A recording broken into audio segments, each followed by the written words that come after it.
Assalamualaikum warahmatullahi wabarakatuh. My name is Ummi Karsarina, and the topic that I would like to discuss today will be the similarities and differences between two different famous authors, which are J.K. Rowling and also Stephenie Meyer, regarding their social stratification. So, let's move on to the first element of social stratification, which is form of stratification.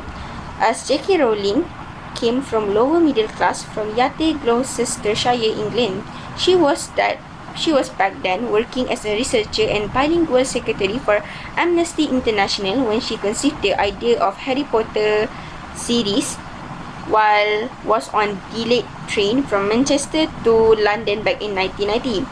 Her mother died after 10 years, suffering from multiple sclerosis, while she also was not on a good term with her father.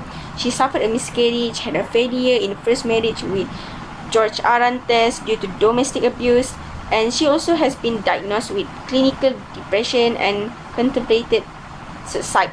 This is due to the fact that at that particular tough time, she faced jobless and single parenthood.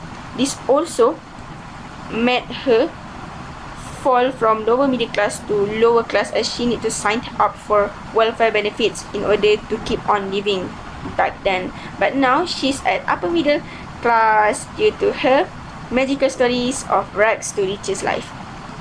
Now let's move on to the Stephenie Meyer form of stratification, as she also came from lower middle class from Hartford, Connecticut, United States. She is the second of 6 children to financial officers Stephen Morgan and Candy Morgan, which is a homemaker.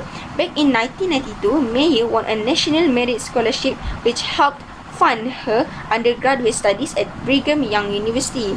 Before she fully finished her study, she already got married, and she received a BA in English Literature back in 1987. With no prior experience as an author, the idea for the Twilight series came to her in a dream.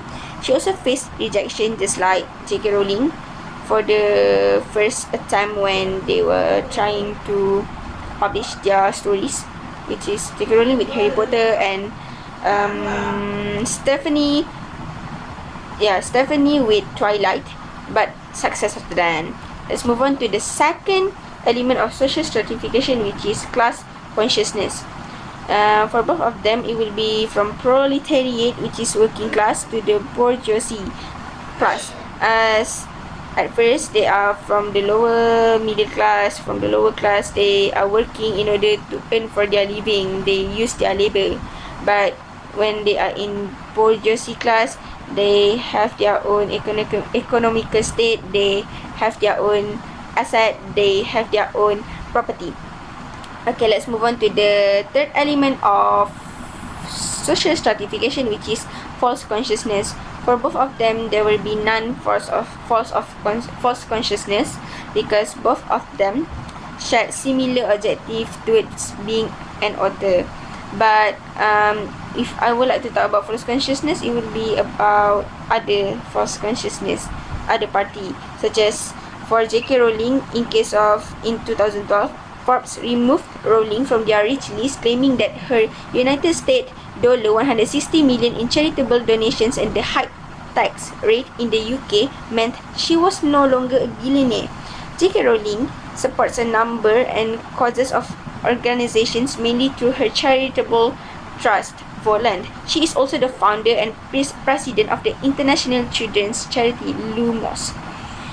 Regarding the objective of being an author, it's not about how much he or she can earn. It's about how the author is trying his or her best to portray their idea and creativity through the art of writing.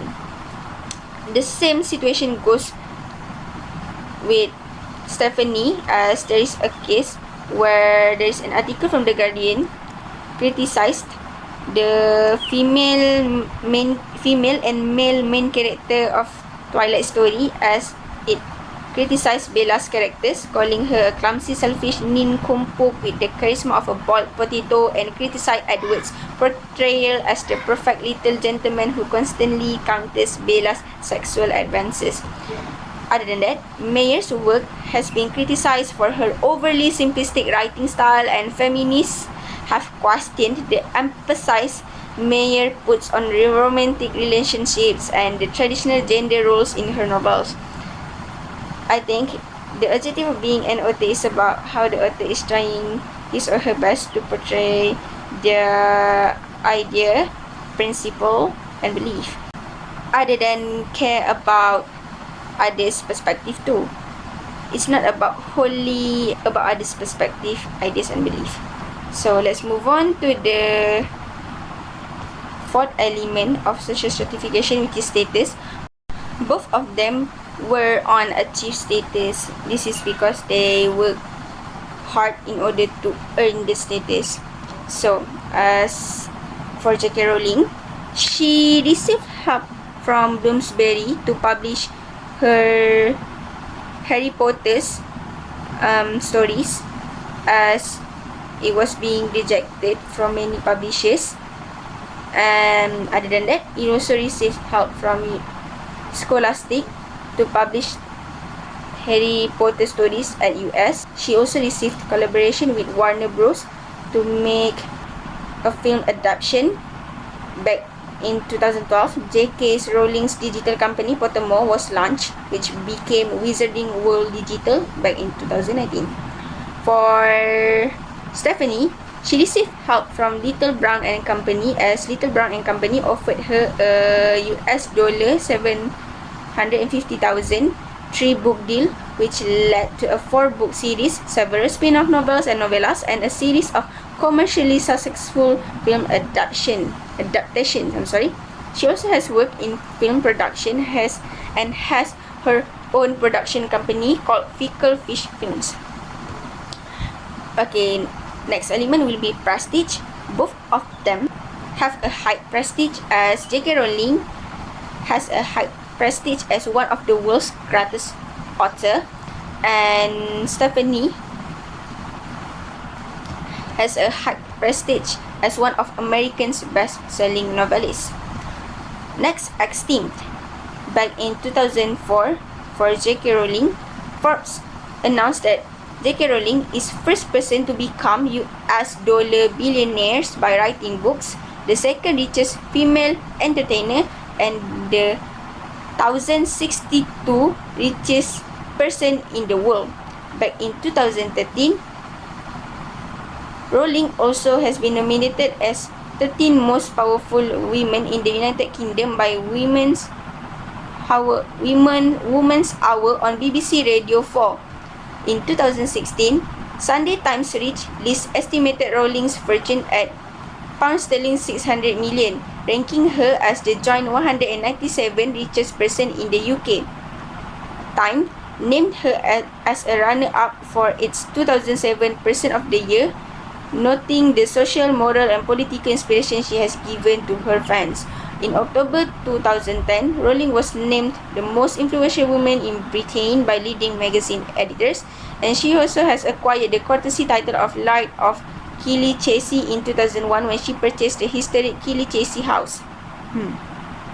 For Stephenie, it will be because Entertainment Weekly has stated that Meyer is the world's most popular vampire novelist since Anne Rice. The Guardian described her as an imaginative storyteller, a prolific author, and a newly powerful figure in the publishing market. Timon Smith from Times has described her as the superstar of young adult fiction, one of MSN Lifestyle's most influential women of 2008, where she was described as a literary luminary. She was also nominated at number 49 on Time magazine's list of the 100 most influential people in 2008, number 82 on Vanity Fair's list of the top 100 information age powers of 2009, and the second best-selling author of the decade, according to a list published by Amazon, written by J.K. Rowling. Next, socio-economic status. Both of them are from upper middle class. Next will be the poverty line. Both of them are wealthy. As for J.K. Rowling case, it will be from penniless, jobless, life depending on welfare benefits to billionaires, while for Stephenie, it will be from a receptionist in a property company to millionaire. Life chances. Regarding life chances, J.K. Rowling is more on disadvantages because she has faced many hurdles before she becomes successful, and she doesn't give up. She didn't give up with her life, but instead try her best to get the success that she has received right now. While for Stephenie will be advantages because Stephenie has been raised well by her parents, and she also has a good sustainable marriage life with her partner. She also received a good education, and she is being supported by her family throughout her career. Let's move on to the element number 10 will be social mobility. For J.K. Rowling, first it will be vertical mobility, as there is a movement from jobless to verified famous actor. Other than that, intra-generational mobility, as the social position of her changed from a lower class to an upper middle class in her adult life. For Stephenie, it is also the same, which is vertical mobility. There is a movement from a receptionist to verified author, and there is also intra-generational mobility, as there is social position change from a lower middle class to an upper middle class in her adult life. And lastly, regarding stratification system, both of them are on open system because position of each individual influenced by the person's achieved status. And the reason why I choose them as my heroes, because in order to gain the success, they work their hard despite the hurdles that they face in their life. So that's it from me. Thank you.